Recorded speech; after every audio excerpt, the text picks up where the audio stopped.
Itu kalau nggak tahu sih, kayak apakah lo ada planning kalau nyampe mereka ada event kayak gitu, terus lo muncul tiba-tiba ke sana gitu loh kan, kalau nggak salah mereka sering ada pop up market gitu kan kalau Iya misalkan sih. spot event. Sebenarnya sih bebas-bebas aja kayak kita bikin kayak food truck gitu atau food Ya. cart. Hmm. Pas event bisa-bisa aja diurus, cuman Hmm. kita masih mau ngeliat dulu nih ke yang di sini tanggapannya gimana gitu. Karena kan kita nyari yang benar-benar fast food sih, kayak orang-orang di sini tuh kebanyakan kan take away ya. Ya. Apakah mereka bisa ngebayin konsep kita gitu makan? Oh. Mereka anggap Indomie itu masih ramen sih, anggapnya dry Oh noodle iya. tuh ramen. Iya. Cuman gini. Nggak tahu kenapa ya, mereka selalu mengasosiasikan oh it's like ramen right, dia bilang gitu. Oh iya iya ini ramen, mirip kayak ramen gitu, cuman pas mereka ngerasain, oh ini beda banget sama ramen gitu, ini jauh lebih tasty, dia bilang kayak gitu. Oh iya. Oh, malah justru lebih tasty Indomie daripada ramen. Iyalah pakai mecin, ramen udah mecin-mecinnya. Iya sih, betul juga. By the way, gue bertanya, lu nyoba ini nggak mas, kayak Nah, bikin Indomie pakai susu gitu di sana? susu belum Iya. sih, belum. Itu mind blowing itu. Patut dicoba itu. Tapi banyak yang lactose intoleran, jangan ya. Iya, susah di sini tuh dikit-dikit langsung intoleran, Alergi. alergi segala macam. Dan belum vegan. Iya, kita aja mesti ada apa antara yang nge-chef pokoknya harus punya satu certified food food handling gitulah. Oh iya, Iya. anjing. Si ada Iya. tuh di Warkop Indo.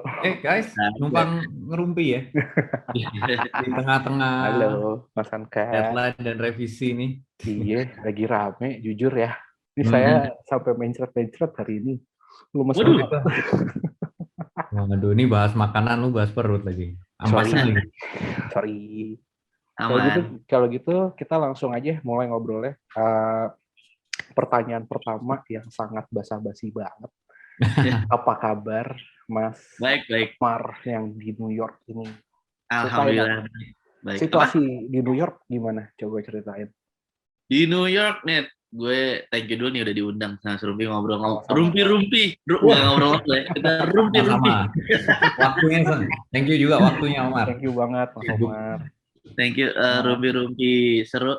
Ya kalau ditanya New York, sekarang gimana? Sekarang going well, maksudnya udah bebas banget.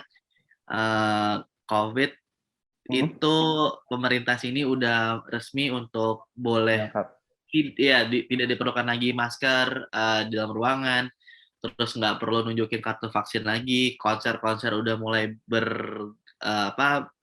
ada di mana-mana gitu, bahkan setiap hari selalu ada aja. Secara ekonomi, secara kasat mata sih gue ngeliatnya udah aman ya, maksudnya kayak udah orang-orang udah keluar gitu, bahkan sekolahan udah tatap muka dari kapan tahu. Untuk bisnis, karena kalau untuk warkop sendiri karena baru 2 minggu, tapi kalau gue ngeliat yang lain-lain itu udah sama kayak normal, bahkan udah berangsur normal. Mungkin yang kita belum tahu nih, biasanya di summer nih kelihatan banget nih sepadat apa. Cuman indikasi lainnya adalah udah banyak turis Indonesia datang ke sini sih. Kayak jadi udah gitu bentar lagi ada festival Coachella ya. Iya, Coachella cuma jauh. Coachella di West dia. Oh, West.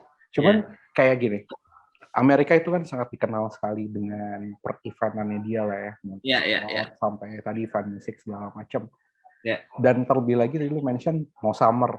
Apakah itu berpengaruh? Nah, maksud gue jadi orang tuh jadi makin banyak yang keluar atau gimana? Karena libur kan anak-anak sekolah. Betul.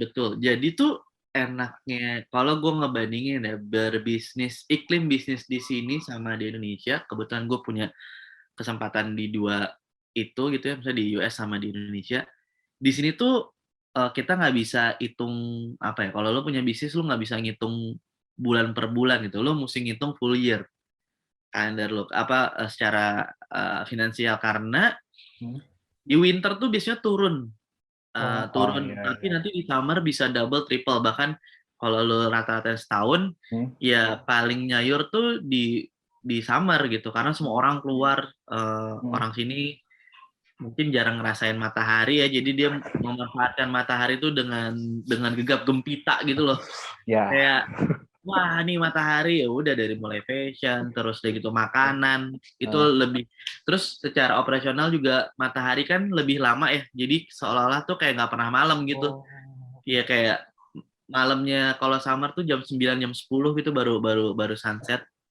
Terus jam 4 jam 5 tuh udah mulai terang lagi gitu. Jadi kayak kalau lu kuat sih lu hajar terus tuh toko lu buka terus sampai jam 10 gitu.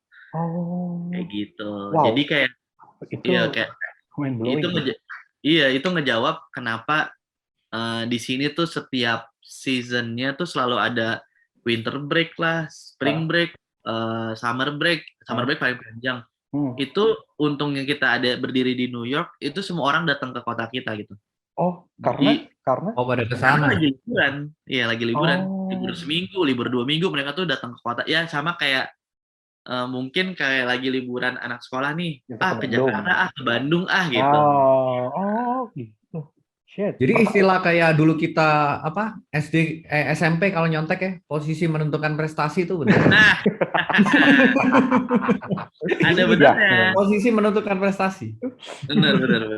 Itu ada benernya. Jadi ya karena New York juga luas banget, jadi gue tuh awalnya kan ya kalau misalnya kenapa orang banyak kenapa lo ke New York sih gitu, karena gue ngeliatin itu sebagai melting pot, benar-benar melting pot gitu. Ketika lo buka di salah satu ibarat kata ya apa ya, pusat dunia gitu ya, semua orang berlomba-lomba. Kalau di fashion mungkin munculin brandnya ada embel-embel New Yorknya ya, karena emang tiba-tiba jadi keren aja orang gue bikin kaos warkop bawahnya ada New York, kok keren ya gitu. Naik gitu levelnya, udah bisa ngangkat image segala macam. Nah di sini pun sama, kalau lo mau ngincer ibarat kata ya turis gitu ya, itu tempat yang sangat menentukan ya Manhattan gitu, di tengah kota orang semuanya bisa jalan gitu, karena New York kan nggak direkomendasikan untuk pakai mobil ya, karena susah, parkirnya susah, terus udah gitu macet, jadi kemana-mana orang pakai public transport, kalau nggak walking distance, pokoknya yang jalan kaki berapa menit, 10 menit, 15 menit, 20 menit gitu. Itu masih bisa disamperin tuh orang-orang sini. Gitu. Berarti cukup gimana ya gue ngejelasinnya, gue awalnya berasumsi New York itu kan ya dia seperti Jakarta gitu kan, dia benar-benar pusat kota, tapi gue tidak menyangka mereka tuh se-crowded itu. Nah, pertanyaan gue berikutnya, itu tuh dengan kepadatan New York, kebanyakan tuh kayak range usianya tuh berapa sih Mas? Maksud gue, kadang kan ada satu kota yang kayak, oh ini lebih banyak pelajarnya, ini lebih banyak apanya. Kalau New York tuh lebih banyak apanya? Sangat, apa ya bahasa New York tuh sangat campur lah, sangat mix gitu kotanya. Kalau lu tanya dari sisi pelajar, banyak banget di sini kampus, kayak customer gue kebanyakan mahasiswa, malah hampir 60-70% mahasiswa, diaspora Indonesia juga gitu. Terus kalau lu tanya pemerintahan, di sini UN kantornya di sini, jadi semua negara punya perwakilan di sini. Jadi you name it, siapa gitu, misalnya negara mana, terus bawa diplomat mana, itu datang ke sini. Terus kalau lu tanya dari perbankan gitu atau bisnis yang Wall Street ya. Iya, Wall Street gudangnya juga gitu. Jadi kota yang bisa lu mungkin bisa ngelihat orang pakai jas sama mungkin pakai hoodie tuh, ya pakai hoodie sama berpengaruhnya di sini gitu. Jadi kayak don't judge a book by its cover tuh bener-bener kejadian nih akhirnya gue ngeliat di sini gitu. Bahkan even di toko gue sendiri gue ngeliat kayak wah nggak pernah nih gue ngeliat orang pakai Chanel makan warkop gitu, kayak nongkrong foto-foto gitu kan, nggak pernah kejadian tuh di Jakarta gitu. Jadi equality di sini sangat sangat kerasa ya buat gue, kayak walaupun gue hitungannya baru ya menjadi warga lokal sini, cuman membuka mata. Dan setiap New York tuh ada 5 daerah besar, setiap daerahnya tuh punya karakter masing-masing. Manhattan punya karakter yang ya kota lah gitu ya. Terus lu minggir dikit ke Queens, itu udah kayak nggak udah kayak di Glodok, kayak di Mangga 2. Semuanya cash basis, banyak imigran, bahasa Inggris jarang gitu. Ya jadi kayak wah ini seru banget sih buat gue, kayak belum serunya belum selesai nih, gue bahasa honeymoonnya kayak gue punya 2 kehidupan di satu tempat kerja gue, satu lagi tempat tinggal gue gitu. Lu Kayak VCD ya? Hah? Banyak VCD musik isinya beda gitu. Laundryan sih yang kocak, laundryan. Kenapa Oke, laundryan? Kenapa Apa laundry? laundry di sini tuh ya gue dulu di Cepetnya juga nge-laundry gitu ya. Di sini tuh koinnya beda antara lu nyuci sama ngeringin. Baru bedanya? ya maksudnya beda. Kan biasanya kita cuci kering gitu ya. Ya. Di sini tuh cuci bayar, ngeringin bayar. Jadi kayak anjir cuannya 2 kali. Kalau gitu gue buka bisnis laundry aja di sini. Mungkin siapa tahu nanti setelah dari warkop kan jadi apa tuh sebutannya kalau di Indonesia laundry kiloan. Belum ada kan laundry kiloan?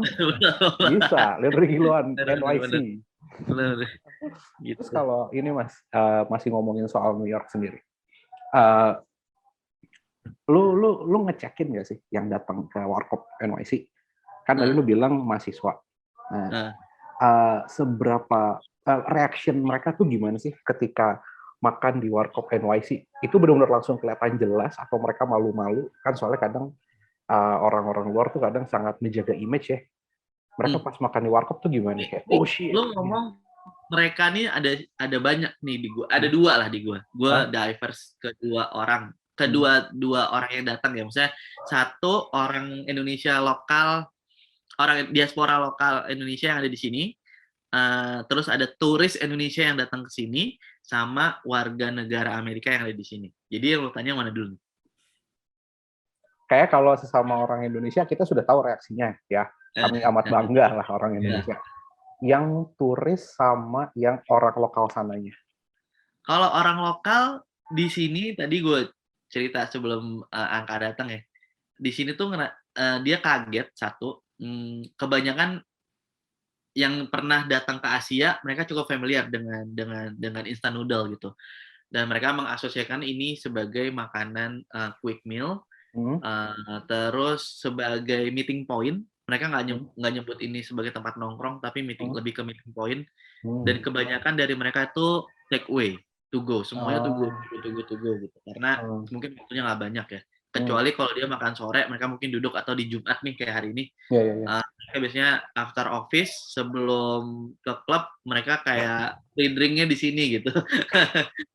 Nah itu tuh kejadian di sini gitu. Kayak kan mereka menganggap ini tuh makanan murah banget ya gitu. Comfort food lah, soul food. Iya, soul food. Kadang gue ngerasa kayak gue kemurahan ya, mereka pesan Indonesia tapi yang lihat harga gitu, padahal kita masih takut-takut kan. Nah, tetap ngekursin apa nggak kemahalan, apa kemurahan atau segala macam. Ternyata buat orang sini mungkin murah banget jatuhnya. Semuanya gitu. Iya, lo dapat ibarat kata mie telur lah ya kan, Indomie itu basis telur gitu, bahan bakunya, terus pakai topping yang menurut mereka cukup sophisticated gitu, kayak buat kita mungkin udah biasa, buat mereka nggak biasa aja makan pakai udang, makan pakai bakso, pakai corn beef gitu. Itu hal yang lumrah. Cuman ketara banget nih kalau udah orang lokal sini. Kalau kita kan orang Asia, Indomie telur gitu, udah defaultnya gitu. Nah kalau di sini tuh karena kebanyakannya fast food, mungkin makan mereka ya makanan lokal mereka dari fast food. Jadi tuh yang paling laku kalau udah orang bule, Indomie, keju, popcorn chicken, itu kayak nugget dice gitu, nugget kecil-kecil. Jadi ada tuh di Indo tuh. Iya, jadi kayak wah emang beda nih ya gitu. Nasinya tuh tetap mie-nya, tapi toppingnya tuh tetap topping mereka, makanya keju mozzarella, pakai chicken nugget kayak gitu. Nah, jadi kayak ya nggak masalah sih kita gitu, sama-sama aja. Cuman emang kepengenan mereka beda. Cuman kita belum nyoba sih kayak dikasih daging apa segala macam. Belum nasi belum mereka ya. Itu gue mau nanya itu belum tuh ya. Nih nasi belum, terus bikin yang pizza Indomie belum. Nah itu akan keluar tuh, pizza Indomie itu akan keluar. Iya bener, pizza Indomie. Ada lagi yang aneh-aneh menu. Gue pernah lihat orang makan di warkop, adalah dia pesan roti bakar plain, cuman mentega doang, sama telur setengah matang, belum tuh. Mar, sama itu Mar yang keringan Mar, dikremes. Iya. Kasih itu tuh. Remes ya langsung digoreng itu enak banget Langsung sih. jalan dia pulang. Lo Drive-thru kan. Nih Iya. mie dicampur, keremas sudah bawa tuh. Gitu. Iya. mereka udah Jadi pernah kayak nyoba anak mas. pakai irisan cabai belum? Banyak kalau itu. Banyak. Tapi Oke. banyak banget. Banyak. Terus by the way, gue bertanya gini, orang luar is tend to nggak kuat dengan pedas. How Yeah. they react with that chili? Nah, gue selalu ngomong kalau Indomie goreng Oji sebenarnya hitungannya masih aman lah ya, karena itu pedasnya manis. Cuman kalau udah mulai apa namanya, yang kita sempat ada dibawain dari Jakarta, ada si Mas Hasan ngasih ayam pop gitu ya, kita coba kasih, itu kita nggak berani ngasih ke orang sini. Pedas banget itu. Parah, pedas banget sama bibirnya doang. Tapi buat mereka, kalau mereka kan nanya, gue nggak bisa pedas sama sekali. Nah, biasanya bumbu sambalnya nggak kita pakai. Tapi supaya tetap legit, gue bisa tambahin margarin. Jadi mereka tetap ada rasa-rasa yang lebih berasa lah gitu. Lu masaknya setengah mateng apa mateng? Iya. Gue setengah mateng. Gue ngerasa sekarang pro bikin Indomie sih. Gue kayak selama ini tuh gue nge-crack gimana caranya abang-abang bisa enak gitu. Ternyata memang by default tuh gue udah bisa ngeliat nih tanpa gue pakai waktu lagi ya. Wah, ini udah bisa harus diangkat nih, ini kematangan. Oh shit. Kalau gue di Surabaya, Mar, Indomie ya benar-benar digoreng. Oh ya? Oh, dimasak lagi. Itu. Tapi, jadi direbus dulu terus digoreng lagi gitu. Goreng lagi. Oke. Belum gue coba sih itu. Gue juga belum pernah. Nah, Surabaya gue kalau lembur keluarnya terus namanya cahar gitu. Digoreng lagi sama dia. Jadinya tapi apa ini direbus juga? Ya bumbunya pakai bumbu Indomie tapi? Iya, sama bumbu Indomie. Cool. Oke. Menarik. Terus bertanya. Rasanya berbeda sedikit tapi masih ada tuh, OG-nya masih ada. OG-nya ya, OG-nya Indomie goreng. Sama bir nggak mereka minum? Enggak, gue nggak ada license bir soalnya. Kalau tidak ada. Tadinya tuh ya, gue antara ragu nih, aduh mau ada yang license bir atau enggak. Tapi gue tuh nyari ini loh, Kak, gue nyari pasar. Sekarang tuh lagi naik daun tuh, lagi rame banget tuh segala sesuatu yang ada halalnya gitu. Nah, gue tuh lagi ngejar ke sana. Nggak tahu kenapa ya, orang sini tuh lagi nyari, karena mereka peduli kesehatan mungkin ya. Hampir di semua restoran Dipo tuh kayak tempat belanjanya semua restoran planner tuh. Orang tuh paling abis duluan tuh pokoknya daging yang halal, terus ingredient yang halal, dan mereka bisa klaim itu sebagai makanan halal. Bukan cuma masalah agama, maksudnya kayak muslim, non-muslim segala macam, tapi lebih ke higienis buat mereka ngelihatnya. Halal itu udah melewati proses higienis yang nggak usah diraguin lagi, intinya kayak gitu. Jadi karena dari situ gue pengen ngincer ke sana. Jadi tadinya tuh gue mau jualan rokok, jadi izin alkohol sama rokok tuh satu gitu, jadi satu. Lu nggak boleh jual rokok sembarangan di sini. Even dulu warkop gitu, lu punya liquor and tobacco ngomongnya di sini. Karena lu harus ngasih tunjuk ID dan lain-lain lah. Dan lu nggak boleh jualan rokok yang radius kayak 2 mile dari sekolah. Jadi nggak jauh dari gue itu ada sekolahan SD. Di sini tuh strict banget urusan kayak gitu. Jadi gue sangat wah pantesan maju nih, semua peraturan tuh benar-benar saklek gitu. Lu nggak boleh jualan rokok kalau radius di bawah 5 mile lu ada sekolah SD gitu. Nah kebetulan satu blok gue tuh ada SD, jadi ya udah nggak mungkin lah gue jualan itu. Padahal banyak yang nanya tuh kalau gue under table jualan rokok sih mantep banget. Iya, karena harganya gila kan. Iya. Harganya cukup gila di sana. Tapi gini, banyak yang nanya rokok. And most likely siapa? Kayak mahasiswa Indo atau gimana? Mahasiswa Indo, bahkan ada orang bule tuh nanya si Samsu. Mereka mungkin pernah dioleh-olehin ya. Sumpah, ada yang nanya Samsu. Kayak Jam Rekoy kan, pokoknya Samsu, ini kan, di Samsu kan? Oh iya? Iya, Jam Rekoy tuh kayak itu sama Samsu. Dan orang sini mungkin rasanya kayak cerutu kali ya. Wah shit. Mungkin itu bisa jadi itu tuh salah satu alternatif bisnis ya, ini bisnis Warkop NYC khusus sigaret Indonesia. Harus minggir dulu ya. Iya. Sama itu kalau bisa rokoknya kasih bubuk itu kopi gitu. Jadi emang culture Indonesia dibawa ke situ banget ya. Gue tuh lagi pengen nyoba ini top kopi tubruk yang dibalik gitu loh Kak, yang Oh, Vietnam. Bukan bukan, bukan Vietnam drip. yang kayak kopi tubruk supaya Oh. nggak panas, itu di Sumatera dibalik, terus lu minumnya disedot diseruput gitu dari piringnya. Oh, Di- tahu. Iya. Kayak gini, jadi kan Iya, gelas iya. kan Iya. itu dibalik Jadi tuh, benar. pelan-pelan Iya, gitu. dikeluarin dikit-dikit gitu ya? Iya, Iya. Oh iya. Kan yang ada juga tuh yang ramai di TikTok, itu gue lupa deh, kayak itu di Jawa Timur kalau nggak salah. Kopinya tuh yang nyampe ampasnya tuh tebel, terus diketok-ketok turun, diaduk, terus dipakein sendok, terus dituang gitu. Gue kayak, wih, keren juga nih. Tapi gimana kultur perkopian di sana? Kayak namanya warkop gitu kan, pasti nggak jauh-jauh dari kopi, Mas. Antusias orang gimana dengan kopi? Kalau kopi masih basic, cuman gue bingungnya karena orang-orang Indonesia itu ngebawa teman-temannya itu langsung, wah ada es kopi susu aren gitu. Di sini kan nggak ada. Gue belum datang, kan? Kayak, tuku belum ada saatnya warkop ngambil peran tuku gitu. Ya bener. Wait, itu nggak ada karena memang belum ada pernah yang mencoba atau karena tidak ada aretnya? Aren sih ada, kita pakai ya kita kan aren sebenarnya brown sugar ya, organic brown sugar ini ada gitu. Palm coconut sugar. Itu ada, cuman mungkin belum ada orang yang kesana gitu ya. Karena kan mungkin kalaupun ada exposure-nya maksudnya belum tinggi, jadi orang nggak ngerasain sebanyak itu. Nah, gue pas moving gue di kopi, kopi susu gula aren. Oh gitu. Sama yang kedua soda gembira paling. Soda gembira, ya. Soda gembira juga tidak umum. Minuman yang paling sering diorder di sana apa?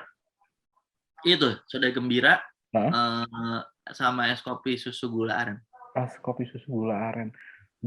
Itu anjir, itu tuh udah kayak sesuatu yang sangat umum sekali ya di Indo.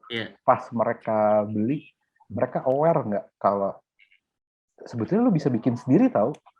Iya, fully aware. Gue nggak nutupin semua bahan yang gue, karena semua makanan atau bahan baku yang gue pakai itu gue jual di retail. Karena kan juga bikin sendiri ya. Iya. Iya. Itu kayak kopi jauh-jauh bikin sendiri. Iya. Jadi gue emang ini tuh bener-bener ya ibarat kata gue meng-ATM-kan amati tiru modifikasi apa yang dilakukan sama Sevel sama Lawson gitu ya di negara mereka masing-masing, menjadikan tempat mereka bisa after office quick meal, mungkin makanan juga enak-enak gitu, cuman bedanya mereka nggak bisa nongkrong, tapi bahan bakunya kalau mau bikin di rumah mereka bisa beli di situ juga. Jadi gue ngarahnya emang ke sana, kita pengen jadi retail sama F&B secara satu kesatuan gitu, kayak gitu. Anjir, seru banget ya. Terus di Warkop NYC ada nggak sih kayak kan tadi lu bilang sebelum pergi ke klub makan dulu atau setelah pergi ke klub kesana nggak? Karena itu kultur Indonesia sekali loh. Itu dia. Jadi tuh sekarang tuh gue masih buka operasional gue tuh 11.30 siang menjelang lunch sampai jam 10 malam. Tapi ini tuh itu gue lakuin karena gue cuma berdua kan selama 2 minggu ini, baru sehari ini nih 2 hari ini kita dapat tim yang bisa akhirnya bisa libur gantian. Nah, gue emang arahnya ke sana, bahkan gue ngasih mulai punya micro influencer tuh, gue bonser anak-anak security club sekitar, gue kasih satu supaya makan gratis. Gue cuma bilang gini, pokoknya lu kalau mau makan minum lu minta aja ke gue. Nah, in return gue minta tolong nanti yang tipsi-tipsi lu bawa sini semuanya ketika gue udah buka sampai jam 2 malam gitu. Karena kayak di Brooklyn ya, gue ada teman-teman lokal sini lah. Kalau mereka party tuh di Brooklyn cuma ada 3 tempat yang selalu jadi inceran mereka. Di sini tuh basiannya kalau nggak ke rumah temen, lu masak sendiri atau pesen kayak GoFood, di sini kayak ada Uber Eats gitu. Kalau nggak lu ke 3 tempat ini, karena cuma 3 tempat ini kayak pizza, taco, sama satu lagi gue lupa apa. Chinese food ya? Satu lagi kayak halal guys. Halal guys, oke. Ya kayak gitu. Makanan-makanan timur gitulah. Soalnya gini, bagi warga-warga Senopati ya, walaupun mereka habis dari tempat manapun, Mereka Iya, akan datang ke warkop yang di dekat banget pertigaan tuh. iya, Rame iya. tuh langsung tuh. Iya, orangnya itu lagi tuh. Iya, dia lagi deh kayak, ini pasti habis dari Eden Miss Jackson nih atau mana-mana. Dan itu apakah lo akan segera lakukan? As in, lo bilang tadi summer kan ya? Apakah itu possible untuk dilakukan atau masih nunggu entar-entar dulu? Sangat possible. Itu udah masuk di timeline gue sih. Wow, nice. Summer itu akan jadi momentum buat Hah? gua sama tim Warkop di sini untuk benar-benar keluarin semua full ininya lah, full equipment-nya kita, walaupun nanti tetap ada R&D itu dari segi minuman apa segala macam. Cuman secara jam operasional tuh kita pengen buka pagi banget. Ini yang kalau nanti udah full ya, buka pagi banget. Pagi tuh means breakfast, karena kita pengen ngambil kayak bubur kacang hijau, roti bakar sama kopinya di pagi. Terus ada daily-nya tuh kan Indomie lah ya. All breakfast-nya tuh Indomie. Nah, di malam itu snacking-nya itu segala sesuatu yang goreng-gorengan dan yang savory kita bakal ada french fries. Oh, oke. Ganti nasi ya. Keren. Ya, ada martabak. Gorengan ada nggak? Goreng ada dong. Ada. Oh, ini mantep tuh gorengan. Bakwan jagung, bakwan sayur, tahu, tempe. Dan itu kan jarang ya, maksud gue gini. Orang di Amerika sudah umum yang namanya goreng-gorengan gitu. Tapi kayak gorengan bener-bener kayak ya bakwan tuh sayur, ada jagungnya lagi, terus kadang ada udang lagi. Mereka melihat itu gimana? Kayak apa ini? Tahu isi. Mereka kalau tahu kayak tempe, tahu tuh buat vegan di sini masih masuk ya. Oke. Cuman kalau untuk kayak dia ngomong bakwan itu veggie fritters kan di sini ngomong. Itu tuh mereka masih aneh karena kok ini digoreng sih, salad digoreng, kasarnya kayak gitu kan. Salad digoreng. Iya. Ini kan kayak ya udah cobain. Pas ngerasain kan kita tetap semua makanan kita pakai mecin ya. Iya. Kita kan misinya mecinkan USA. Jadi kayak mereka tuh ngerasa ini enak banget ya, gurih sih udah pasti gitu. Karena nggak mungkin gorengan nggak pakai mecin sama garam gitu. Mereka gurih, mereka suka, dan yang paling laku sebenarnya confiter sih, bakwan jagung itu. Yang paling mereka balik lagi yang gampang tuh paling spring roll tuh kayak lumpia. Isinya apa? Bihun nggak? Sayur bihun. Sayur juga. Terus sebelum kita lanjut lagi nih obrolan nih, gue pengen sedikit bertanya personal tentang Mas Omar.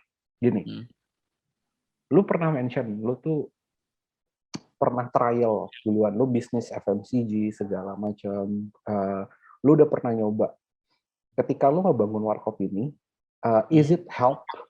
Apakah itu cukup membantu? A lot, iya. Sangat. Karena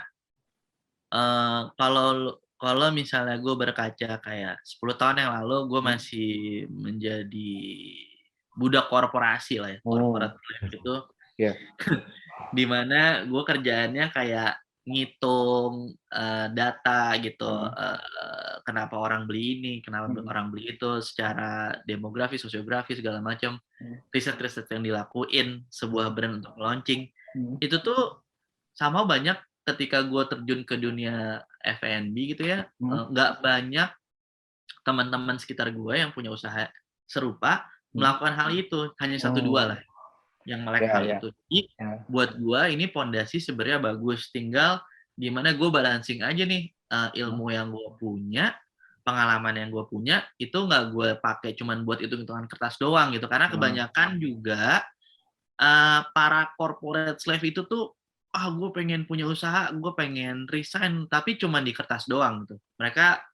Karena mereka menghitung, mereka jadi takut gak jalan-jalan. Padahal di namanya dunia usaha atau entrepreneur kan ada sisi risk-nya ya. Lo harus berani ngambil resiko gitu. Yang paling susah tuh langkah pertamanya gitu. Ketika udah sukses mungkin orang gampang tepuk tangan, tapi yang susah pas benar-benar di awal ini gitu. Di awalnya. Belum ada tim, istirahat kurang, lo makan sehari sekali segala macam, itu kan yang nggak banyak ke-expose banyak orang gitu. Itu jadi kalau tanya banyak manfaatnya, iya sangat gitu. Gue cukup terlatih dengan skema zaman gue masih menjadi employee gitu ya. Gue ngeriset semuanya. sampai bahkan orang pas nentuin harga di sini aja, gue sempat kerja dulu kan beberapa kali di beberapa coffee shop di sini untuk tahu nih pola makan mereka tuh kayak gimana sih gitu. Terus kayak UMR itu tuh, ya UMR mereka misalnya kayak di New York tuh sejamnya $15. Sehari 8 jam kerja. Kira-kira mereka mau spend untuk makanan kayak makan siang atau malam tuh berapa jam kerja mereka? Rata-rata tuh 1 jam sampai 2 jam kerja mereka spend untuk makan. Berarti kan pocket size mereka sekali makan tuh $15 sebenarnya. Oh, oke. Sehari. Sekali makan, sekali makan $15 rata-rata. Itu hitungannya udah murah ya. Itu hitungannya murah. Karena mereka tuh bisa mengalokasikan 8 jam kerja, 3 jam itu untuk makan, gajiannya mereka ya. Jadi $45-50 itu untuk makan, minum segala macam. Selebihnya itu untuk biaya hidup mereka, untuk bayar rental mobil atau apapun itulah. Nah, artinya kan gue kalau main di sini berarti gue bergerilya untuk mendapatkan 3 jam kerja mereka, which is $50. Nah, dari situ gue ngitung tuh harga paket gue, kayak tadi lu bilang Indomie telur kornet gitu, harga berapa? Itu kurang lebih $10-11, belum sama minuman. Berarti untuk makan full range, lu dari appetizer sampai dessert, lu bisa pakai 1 jam kerja lu. Nah, dari situ kan lu akan ngerasa kayak, anjir nih toko murah nih. Kayak bahkan sampai ada bule yang kerja di sekitar Helsinki gila. I think you are a hidden gem. Dia bilang kayak gitu. Kayak, hidden gem, yeah. Kuncian gue nih buat makan hura-hura gitu. Karena semuanya bisa dapat kan itu ya. I see. Terus gue bertanya satu hal tentang ini lebih ke arah bisnisnya, bisnis F&B. Gue pernah dengar satu ucapan. Dia skill gitu. Halo. Oh, acting, dia acting. Wah, banyak match. Selalu kedengeran nggak suara gue? Keren gaya lu tadi, barusan. Gitu. Oh ya, anjing. Enggak, gue bertanya. Ada omongan, katanya kalau bisnis makanan. Kenapa? Ngelek ke gue. Ngelek lu. Sebentar. Gila, keren gaya lu. Kenapa nggak ikut breakdance aja sih? Oke. Ganti saluran nih. Kayak kita di Rusia kayaknya kita. Kelewatan nuklir tuh kayaknya. Iya. Sebentar, saya ganti internet dulu. Nah, kamu nih lagi, ya itulah ya, internet Indonesia ya. Oke. Cek, halo. Ya. Terus sempat kerja di hotel di sini udah sekitar 14 tahun kayaknya dia di sini. Di beberapa udah ngelewatin semua state di sini, jadi kayak buat gue jadi cukup makan asam garam sini lah. Terus gue udah kebentuk, gue ajak ada mahasiswa sini Parson buat bantuin gue bikin brandingan dan activity sih sebenarnya. Udah bertiga. Oh, jadi kalian bertiga, tim itu maksudnya ya kalian bertiga ya, bukan lu hiring orang untuk kerja di situ gitu. Kalau tim operasional itu ada another 4 orang, tapi semuanya orang Indonesia, semuanya mahasiswa. Yang 2 mahasiswa, yang 2 lagi orang PR sini lah, tapi orang Indonesia. Gue lagi pengen nyoba sih nanti ketika semuanya udah, intinya orang-orang ini akan gue jadiin leader lah intinya. Karena kan gue nggak pengen berhenti di sini kan. Mereka udah bisa jadi leader, baru gue mau nge-hire orang-orang yang cuma kerja doang gitu, orang-orang lokal. Oh, ya emang mau nyari ini ya, kerjaan aja ya. Iya. Pasti satpam yang kemarin lu tarik. Diajarin bikin Indomie. Tapi lu percaya nggak, di sini tuh masih banyak loh orang-orang yang mau ngehindarin pajak, karena pajaknya lumayan gede kan, sekitar. Masih. Iya, mereka tuh minta under table, jadi kayak boleh nggak gue dibayar cash daily basis, karena di sini kan gajian 2 mingguan kan, pakai paycheck gitu. Nah, ada mereka yang nge-apply tuh mintanya under table, gue nggak usah masukin paycheck deh, gue cash aja nggak apa-apa, misalnya gue dapetnya 14 gitu, tapi nggak kepotong pajak gede gitu. Itu banyak di sini. Dan lazim lapor. Apa? Lu harus lapor. Iya makanya gue bisa combine. Jadi misalnya tim gue 4, yang 2 tuh gue jadiin. Yang gue laporin, yang 2 lagi nggak gue laporin. Oh. Well, ya hasil mau Iya. gimana. Oh ya tadi gue mau bertanya gini. Nah. Gue pernah dengar satu ucapan lah. Katanya kalau bisnis F&B 1 tahun pertama itu bakal berdarah-darah, as in tidak dapat profit. Apa itu betul? Gue nanya ke Mas Omar yang karena lu udah pernah menjalankan beberapa bisnis. Betul pertanyaan. Jawabannya betul. Cuman mungkin kalau ya 1001 yang bisa usaha pertama langsung booming, langsung cuan gitu ya. Gue believe kayak hampir rata-rata yang sustain sampai sekarang di awal-awal mereka buka untuk cari nama, kayaknya 6 bulan pertama, mungkin nggak setahun banget ya, 6 bulan pertama tuh berdarah-darah gitu. Dulu pun gue ngerasain hal sama, cuman ketika lo punya beberapa kali pengalaman nge-build hal tersebut, biasanya di usaha-usaha yang udah kayak sekarang nih Warkop nih, ibaratnya gue udah ngelewatin 5 tahun ngedevelop brand F&B gitu, gue udah cukup tahu nih celah-celahnya kira-kira apa yang bisa gue lakuin supaya cost di awal nggak terlalu gede sehingga balik modalnya cepet dan gue nggak dikejar-kejar restoran gitu.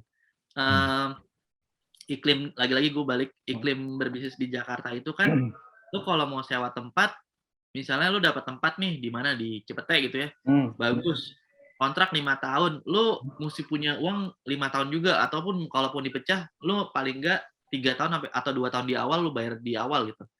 Let's say 100 juta, lu mesti punya uang 200 juta itu di awal lu pengen bisnis. Nah kalau di sini tuh enaknya ketika lu deal, lu bikin kontrak, lu semuanya itu akan jadi monthly basis. Artinya dipecah nih per bulan lu bayarnya berapa.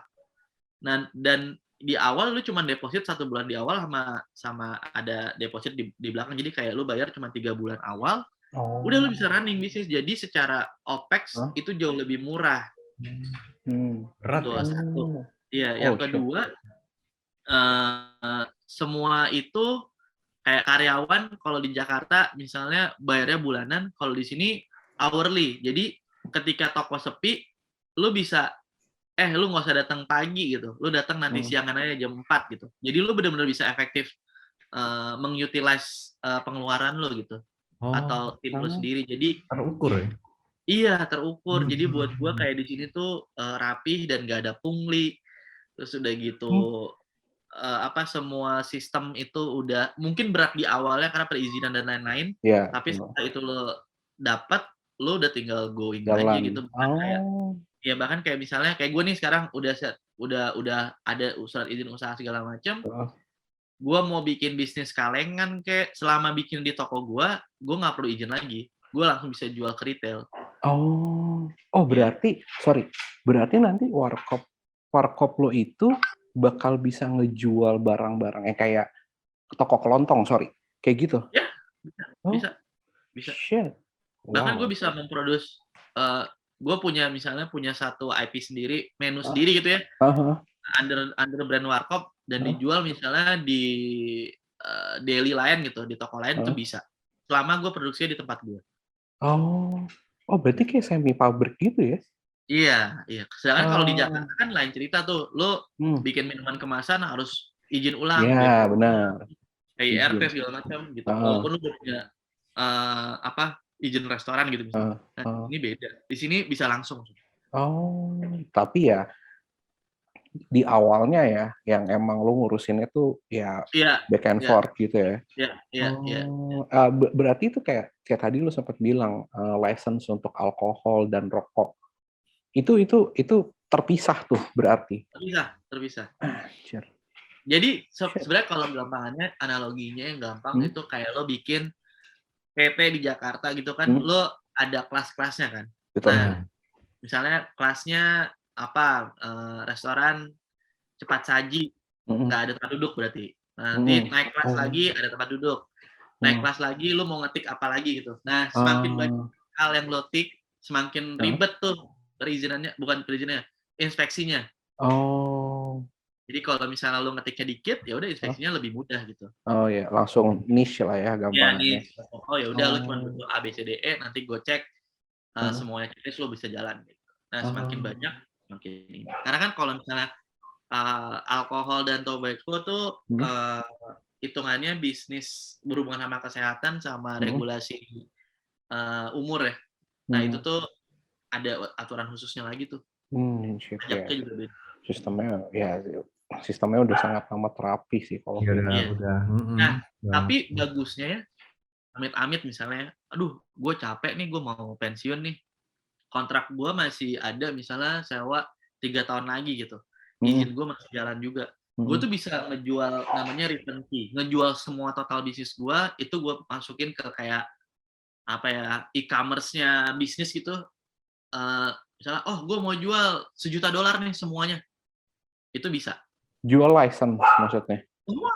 Lo license, kontraknya, apapun itu yang udah lo bikin perjanjian di awal, lo jual ke satu orang, itu bisa. Jadi buat orang-orang kayak, nih gue gak mau ribet nih, gue pengen punya bisnis, udah tinggal jalanin doang. Udah tahu nih laporan laba rugi tiap bulan dapat sekian. Ya udah, dia beli, gua cash out, dia jalanin bisnisnya lagi gitu. Oh, itu diatur ke sana ya? Diatur pemerintahannya ya? Kayak Iya, gitu. iya. Bukan Tinggal kita ganti yang nama bikin doang. perjanjian sendiri gitu enggak ya? Dan ada marketplace-nya itu canggih sih. Gila sih ya. Kalau di sini ngurus sendiri ya, tengkar-tengkar sendiri. Kalau di sini kan sebutannya over credit ya. Iya. Over nih, kayak ini lunasin deh, lanjutin. Terus coba John, gue juga mau bertanya lagi tentang kalau ini lebih ke arah daerahnya. New York padat penduduk, terlebih lagi lo di daerah Manhattan, Hell's Kitchen, lo udah punya tetangga belum di sana? Kan itu jadi salah satu, bukan gimmick ya, itu kebiasaan orang Indo lah, bertetangga gitu. Lo jualan apa? Terus lo kenalan satu blok gitu.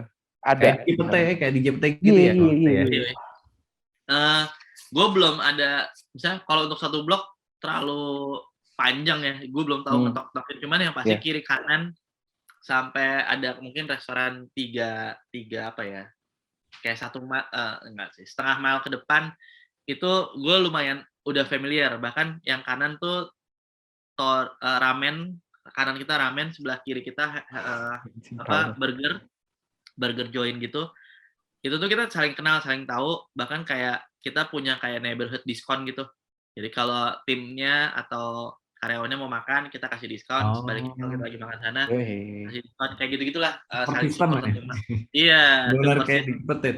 Itu sendok lu cat merah gitu nggak? Sumpit ya? Biar nggak hilang. Yang plastik. Bawa gitu kan. Waduh, ketuker. Mangkoknya pakai gitu nggak? Yang ada gambar ayam jago? Ayam. Gue udah bawa. Cuman tuh ternyata pas gue menjalankan operasionalnya, karena trafficnya tinggi alhamdulillahnya, gue tuh nggak bisa kayaknya pakai mangkok ayam itu karena mesti nyuci kan. Tim gue cuman dikit nih, baru dikit. Mungkin nanti kalau udah misalnya dan New York itu semua dapurnya sempit setengah mati, jadi lu nggak bisa lalu lalang kayak dapur yang gimana gitu. Cuman kayak kemarin itu ya yang kita meeting tuh kelihatan. Iya benar. Oh iya kayak gitulah. Itu kan ada orang lewat tuh di belakang segala macam. Pakai ember aja nyucinya kayak dia. Terus di gosoknya pakai plastik. Sama sabun. Segini cukup kecil kan. Iya kayak gitu. Jadi gue udah bawa semuanya, bahkan sampai gelas kaleng tadi kita bawa. Tapi pas jalan ternyata orang bener-bener menjadikan ini fast food. Jadi gue kayak semuanya pakai piring kertas. Mangkoknya juga yang kalau yang kuah itu langsung pakai take away. Jadi kalau orang mau to go tinggal gue kasih lid atasnya atau tutupannya gitu. Dan kalau misalnya habis mereka langsung buang.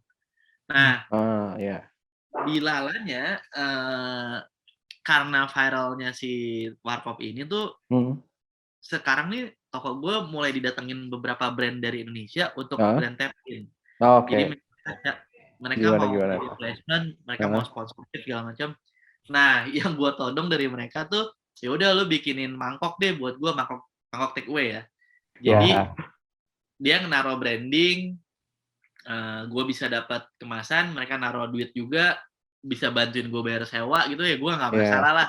Ya, Oh, konsepnya Warkop emang se-hard branding itu ya kalau lu perhatiin kan betul. kayak apa Iya, mejanya apa kecap bango terus jam dindingnya apa kalendernya apa jadi kayak Iya benar. sekarang gue malah bikin red card nih sekarang nih lagi gue tahap bikin red card gue cari spot-spot yang bisa gue jadiin Branding. mereka buat media placement. Bahkan yang paling luar itu kayak storefront gue kalau lo perhatiin kan ada tulisan Warkop tuh. Ya betul, Itu yang di atas itu. Iya, gue kasih logo. Mereka kalau mau nonton logo situ, misalnya 6 bulan lu bayar berapa misalnya gitu. Itu lumayan banget sih. Jadi Itu boleh ya, nggak kena pajak lagi ya, aman ya? Nggak. Mejanya jangan lupa ya meja. Yo, ada posternya. Iya. Atau Kalender banyak. ada spanduk lu tau gak sih? Spanduk yang di pinggir jalan tuh terus Iya. dimasukin ke meja. Iya, dibuat meja kan. Iya. Terus Oh. ada pertanyaan berikutnya. Nah, kan gue baca contekan dulu. Oke. Kan itu kita tadi udah ngebahas tentang Warkopnya sendiri, terus juga udah ngebahas tentang F&B-nya lah. Nah, lu, Mas, gue pengen nanya ini lebih ke personal elunya sih. Kayak apa yang memotivasi lu ketika darinya udah corporate dan bisa gue bilang mungkin lu udah nggak tahu ya aman atau tidak ya. Karena lu punya skills yang cukup besar. Kayak apa yang ngebikin lu jadi kayak udahlah gue bisnis sendiri aja gitu. Yang nge-trigger lu apa? Bisnis sendiri, dari kantoran ke bisnis sendiri gitu. Iya, Ini panjang sih. Dulu tuh jadi gue ngerasa gue tuh orangnya suka ngukur ya. Kalau lo punya Excel pengeluaran pribadi itu anjing gue udah kebaca lagi nih kalau gue berkarir terus, gue mentoknya misalnya gue nggak mau nih jadi director gitu, gue paling jadi senior manager gitu. Gaji gue sekian, kalau hitungan manusia ya gaji gue sekian, ya udah gue akan ada di certain level kehidupan gue dan yang merasakan manfaat itu mungkin waktu itu keluarga inti gue aja gitu. Nah dari situ gue kayak anjing bapak gue nih nyekolahin gue supaya mungkin harapan dia bisa ngelebihin dia gitu. Karena bokap gue sampai pensiun tuh karyawan lah FMCG juga. Karena gue ngeliat ke dia ya, ke beliau. Terus jadi gue ngerasa apa yang bisa gue lakuin gitu. Kayaknya terus gue kayak dari dulu tuh selalu punya bisnis sampingan. Gue as a personal gitu selalu punya bisnis sampingan. Gak pernah ada yang rugi. Tapi ya gue udah gitu aja gitu. Pas aja gitu. Nggak berlebih tapi nggak rugi juga. Tapi setelah gue lihat, selama gue men-treatment segala sesuatu itu sebagai sampingan, hasilnya itu juga sebagai sampingan gitu. Jadi, gue ngerasa kayak ada satu momen di mana gue kayak, kayaknya gue mesti melakukan lompatan yang agak ekstrim gitu, nyebrang dikit lah. Waktu itu gue masih berkeluarga, kebetulan gue divorce 2019. Waktu itu gue nanya ke mantan bini gue untuk kayak, gue kasih waktu gue setahun, lo nggak usah khawatir, kita bisa hidup setahun ke depan, tapi gue pengen nyoba nih, men-challenge diri gue untuk benar-benar terjun pindah migrasi, pindah kuadran lah gitu, jadi entrepreneur. Tujuannya waktu itu gue simple kayak, gue pengen jadi, karena gue ngerasain nggak betah, bosen aja gitu, kalau kerja di orang tuh ya udah gitu-gitu aja, masalahnya sama setiap tahun punya target, problemnya mirip-mirip gitu. Dan gue gitu aja dan yang merasakan manfaat gue ya orang-orang sekitar gue. Nah, gue pengen punya impact yang lebih saat itu. Gue mikirnya gimana ya caranya supaya pengen punya manfaat buat orang lebih banyak lagi. Dan gue ngerasa kalau lo menjadi pengusaha atau punya usaha, income lo tuh bisa eksponensialnya lebih tinggi lagi berkali-kali lipat dan orang nggak pernah nanya dari mana nih duitnya gitu. Ya lo usaha, lo dagang gitu. Kalau lo betul. Misalnya pejabat punya Ferrari ditanya, dari mana nih duitnya? Tapi kalau misalnya pedagang punya Ferrari, orang dia jualan ini gitu ya kan. Nah dari situ gue ngerasa ya udah nih kayaknya salah satu pintu rezeki gue bisa dari berdagang nih, jualan lah intinya. Dan gue orang yang cukup suka nurturing people, artinya gue nggak perlu tim yang all star, tapi selama dia punya kemauan keras, Sama. dia bisa ngerubah nasibnya gitu. Jadi di bisnis gue yang sebelumnya juga gue banyak nge-hire ke orang-orang yang dulunya tuh OB, tapi bisa gue jadiin barista. Bahkan sekarang terakhir tuh jadi head barista gitu. Dari nggak bisa ngomong, malu banget, bikin keluar nunduk-nunduk, sampai dia bisa hospitality sama tamu tuh buat gue, wah gila nih, ini tuh lebih dari materi yang gue dapatkan gitu. Ini about impact yang bisa lo kasih ke orang lain gitu. Mungkin dia bisa cerita nanti ke cucu-cucunya atau ke anaknya gitu kayak, gue dulu dari sini jadi gini, apa ya, prestasi buat keluarga sendiri lah gitu. Nah itu yang bikin gue ngerasa dan nge-push gue dan selalu ngebakar gue ketika gue punya bisnis dan gue misalnya lagi mentok atau lagi capek, tapi gue keinget, awalnya gue pengen ini loh gitu. Kadang kan kita suka lupa. Ya kita suka lupa kayak dari mana kita berawal, dari mana kita awalnya ngebakar diri kita gitu. Kadang juga yang bikin serem sebenarnya dari bisnis adalah lo lupa akan arti kata cukup sih buat diri lo. Jadi, setuju gue. Iya kan? Setuju. Nah, Saya setuju. Ketika lo ditanya, oke, lo punya bisnis, so what next gitu. Lo mau ada di seluruh dunia gitu? Enggak juga kan gitu. Tapi pada akhirnya lo akan balik lagi. Gue balik lagi. Jadi ini buat apa ya? Gue pengen bermanfaat buat orang aja gitu. Selama masih ada manfaatnya, gue akan terus ada di dunia di bidang ini gitu dan tetap berusaha untuk bermanfaat buat ngasih impact ke orang lain lah, intinya kayak gitu. Jadi di Warkop ini gue kayak menemukan semua merangkum semua hal-hal baik dan buruk yang pernah gue lalui sebelumnya gitu. Jadi kayak gue nggak terlalu idealis lagi milih bisnis gitu. Kayak dulu kan masih gue harus punya bisnis coffee shop terus gini gitu. Sekarang gue lebih moderat, gue lebih ngelihat ke impact-nya, apa yang bisa gue bantu orang lain. Kayak yang gue bilang ke beberapa orang kayak positive side dari viralnya Warkop NYC adalah banyaknya DM yang masuk ke Instagram gue pribadi ataupun DM ke Instagramnya Warkop itu dari pengusaha Warkop di Jakarta, di Indonesia gitu. Bahkan ada yang ngomong, Mas, semenjak Warkop NYC viral, omset saya 3 hari ini naik gila-gilaan gitu. Bahkan ada orang-orang yang bangga gitu sebelum ke New York, gue nge-Warkop dulu nih. Kayak itu gue ngerasa kayak anjir, nih gue di belahan bumi lain nih, tapi bisa ngasih efek positif, walaupun kecil ya mungkin buat mereka ini gitu. Bahkan bukan karena gue emang rezeki dia aja, cuman kebetulan karena efeknya Warkop itu brand global ya, tanda kutip, di Indonesia semua boleh pakai, jadi mereka ngerasa punya kebanggaan tersendiri tuh sebagai perwakilan Warkop gitu. Bahkan orang-orang di sini pun orang Indonesia sini tuh kayak, gue dong Warkop sini, lu di sana Warkop depan rumah kan, kayak gitu. Jadi kayak punya brotherhood Warkop gitu loh. Iya. Lah ya gitu sekarang ya. Sekarang Warkop gitu. Iya. Bahkan gue kayak kepikiran di summer ini kan gue akan ngeluarin serial merchandise gitu ya untuk Warkop NYC. Itu gue pengen ada beberapa artikel yang gue launching khusus di Indonesia, tapi gue jualnya di Warkop yang dipilih. Keren. Jadi gue bagi hasilnya sama mereka bisa ngerasain manfaat dengan adanya gue, dan orang-orang di Jakarta yang pengen beli Warkop, merchandise Warkop, ya lu datang ke Warkop kesukaan lo yang pilih. Iya. Keren. Ntar lu bikin menu, mereka juga berhak untuk bikin menu lu ya. Itu boleh. Tapi kan sebetulnya nggak beda jauh, maksudnya. Hah? Menunya nggak beda jauh nggak sih? Loh kan mozzarella gitu kan. Iya. Kan atau mungkin mereka mungkin belum pernah kebayang gitu kan, bakal ada di dia gitu. Dengan ada itu menu-menu baru ya. Gua nggak ngomongin satu menu itu doang ya. Mungkin nanti itu menunya booming misalnya.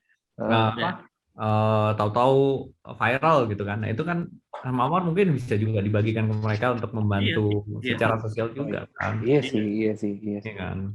Jadi atau mungkin kayak Warkop naik level kan.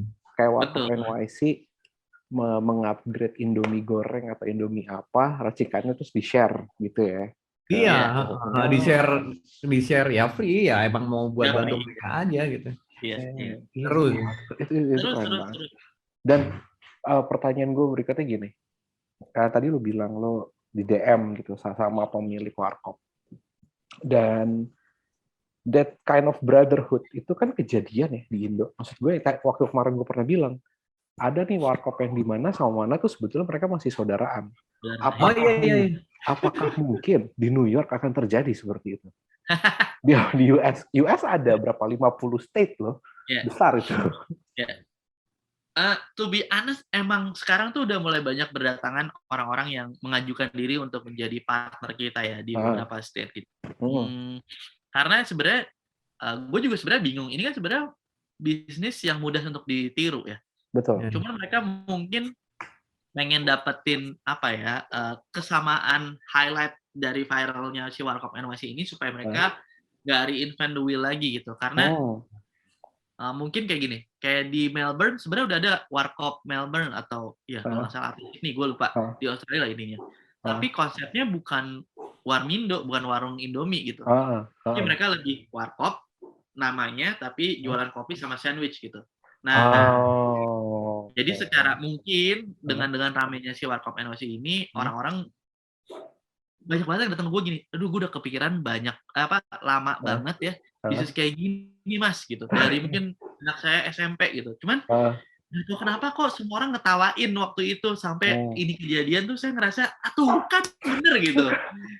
Yang ya balik lagi akhirnya mereka kayak orang-orang yang datang tuh kayak ya udah kalau misalnya memang nanti, karena kita ngomongin kita belum ready karena secara sistem belum proven lah, maksudnya yang baik berapa orang, luasnya berapa, terus kayak flow-nya kayak gimana, ini baru 2 minggu terlalu. Kalau kita misalnya oke, langsung bikin 100 toko, nanti hancur lah gitu sistemnya, bingung juga kita gitu, malah ngerusak nama yang bagus nih gitu. Jadi kita pengen tetap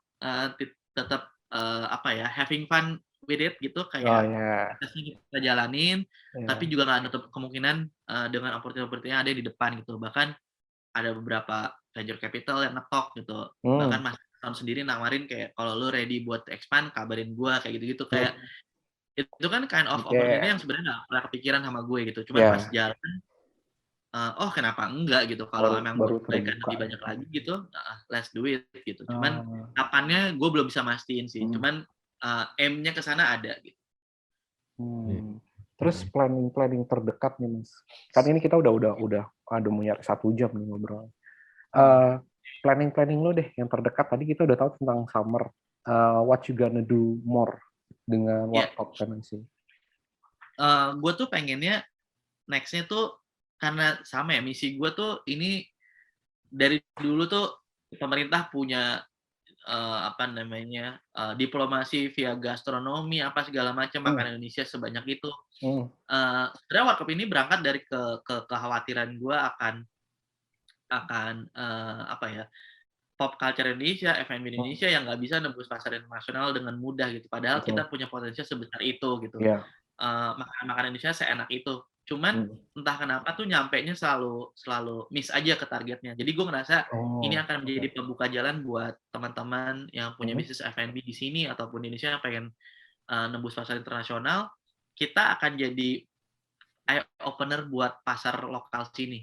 At least berkenalan dengan cara yang paling mudah dulu aja gitu, secara cultural dan juga pop culture-nya. Kenapa pop culture? Karena gue ngerasa si Warkop ini tuh akan menjadi, gue jadiin hub buat semua orang. Bahkan kemarin gue ngobrol sama Mas Panji, gue bilang Mas Panji Pragiwaksono, dia lagi mampir ya ke situ ya.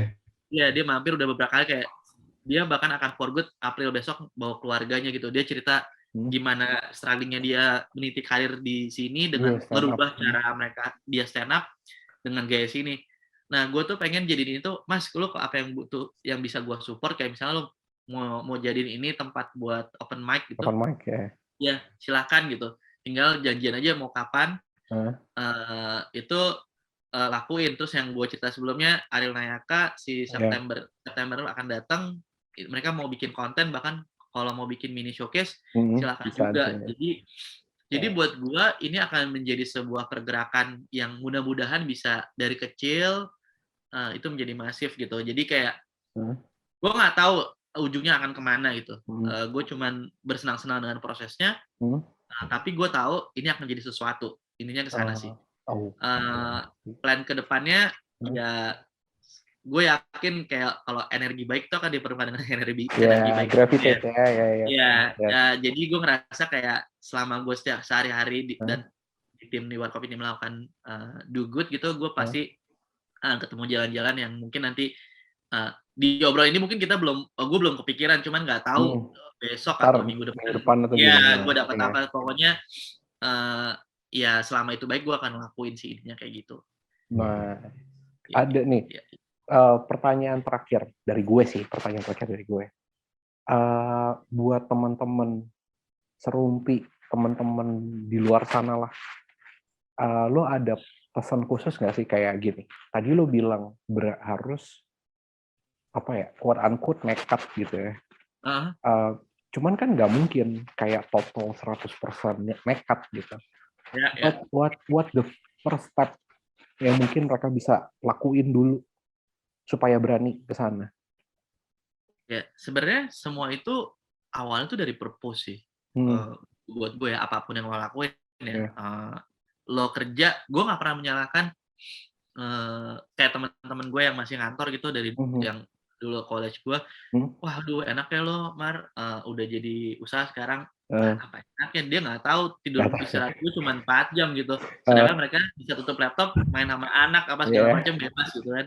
Punya waktu cuti gitu. Sedangkan kita nyari libur aja setengah mati gitu. Nggak ada yang salah dengan pekerjaan yang mereka pilih gitu buat gue ya.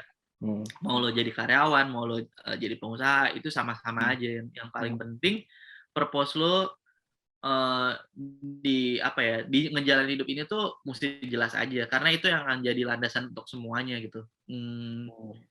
Orang baik tuh nggak akan pernah mati menurut gue ya. Kayak ya lo jadi karyawan baik, lo akan dikenal sama banyak orang sebagai orang yang baik gitu. Kayak si kerja sama sini, wah ini enak banget sih lo dapet tim kayak gini. Dan ketika pindah, orang nanya rekomendasi, wah ini kerjanya bagus banget, bla bla bla bla. Sama di bisnis juga sama, dan di kehidupan sosial juga kita kayaknya sama kayak gitu. Jadi buat gua, selama lo udah tahu purpose lo ngapain, lo nggak usah perlu takut men untuk ngelakuin langkah pertama gitu. Karena langkah berikutnya semestanya akan membantu lo dengan apa yang lo niatkan gitu. Kalau bahasa anak zaman sekarang mungkin manifestasi. Kalau misalnya gue Muslim, kalau lo manifestasi di Islam kan lo sholat, lo tahajud segala macam, lo akan mendekatkan dengan apa yang lo pengen gitu. Sama di bisnis juga sama. Jadi gue kalau ditanya lo tentuin dulu purpose lo apa, karena itu akan menjadi bahan bakar lo selama lo berjalan dimanapun yang akan lo pilih gitu. Yang tadi gue bilang, gue udah nemuin kata cukup gue nih. Cukup gue itu impact buat minimal 1 orang aja. Karena dengan 1 orang ini gue bisa berbuat baik, harapannya dia juga berbuat baik orang lain, dan itu akan menjadi snowballing gitu ya. Buat yang lain juga. Yes. Gitu. Oh, last. Terakhir banget. Sebentar lagi bulan puasa. Nah, gimana tuh? What's up? Kalau secara bulan puasa, gue pernah ngerasain bulan puasa di sini 1 kali yang full ya. Sebenarnya nggak ada yang beda, bahkan karena kan kita menjadi di sini yang puasa minoritas ya. Cuman yang bisa gue tangkap nih duluan nih dari hadirnya Warkop, ini akan menjadi tempat kumpul untuk habis buka puasa bareng, karena nggak pernah ada gitu. Mereka nyari gorengan, akhirnya ada gorengan buat buka puasa, ada teh manis panas, ada bubur kacang hijau. Jadi kayak kolak gitu kita akan bikin. Jadi gue mencoba, akhirnya kayak seminggu kemarin banyak orang ngomong gini, ada sampai yang nyetuk nih, wah ini sih lebaran datang duluan nih, kita kumpul semua gitu. Jadi gue kayak ngerasa, gue tahu nih bulan puasa akan jadi seperti apa buat orang-orang, paling nggak orang Indonesia yang ada di sini ya, kayak gitu. Shit, iya sih, oh man. Iya. Wah seru sih. Seru. Bakal ini nggak sih? Kan gue juga sering nge-stalking Instagram lah, misalnya gue selalu mantau gitu. Will you make your own channel gitu, as in ini Warkop NYC, mungkin kayak lo sharing tentang daily lah, kayak vlogging atau apa, lo ada rencana mau gitu nggak? Gue pengen banget, sumpah gue. Jadi jadi di Warkop ini kan ada investor ya. Salah satu investor itu Dito tuh sama Ayu kan vlogger abis kan.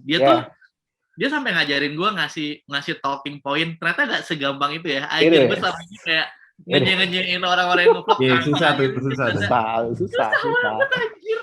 Jadi kayak gue pengen banget tuh biar gue pengen banget karena dan nggak pengen yang terlalu dibikin-bikin, maksudnya ya kayak yang kata lo bilang ya daily aja kayak karena serunya di sini kayak yang gue bilang, gue tinggal di daerah Amherst, bagian dari Queens juga, itu tuh nggak kayak Amerika gitu, kayak Glodok Mangga 2, kayak kalau gue bikin vlog kayak kita ada di Glodok Mangga 2, orang juga percaya gitu, sampai naik subway keluar di Manhattan tuh langsung welcome to the world gitu, maju, orangnya keren-keren, bule, itu tuh banyak yang bisa gue ulik sebenarnya dari kesana itu. Mungkin gue akan kesana tapi ya lagi-lagi gue nunggu timnya lengkap sehingga ekstrakurikulernya bisa berjalan, tapi mudah-mudahan sih bisa sih. Intinya gue cuma diminta sama si Dito, lu rekam aja, lu kirim ke gue yang editin kayak gitulah.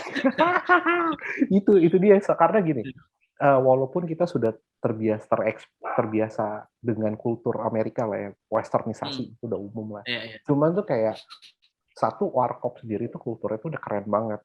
Dan ketika lo infuse warkop itu bener-bener lo tunjukin keluar tuh, wah gue sangat menanti sih. Maksud gue kayak itu cerita itu bakal seru gitu. Kayak contoh sesimpel tadi bulan puasa di New York, atau apalagi lo bilang katanya jam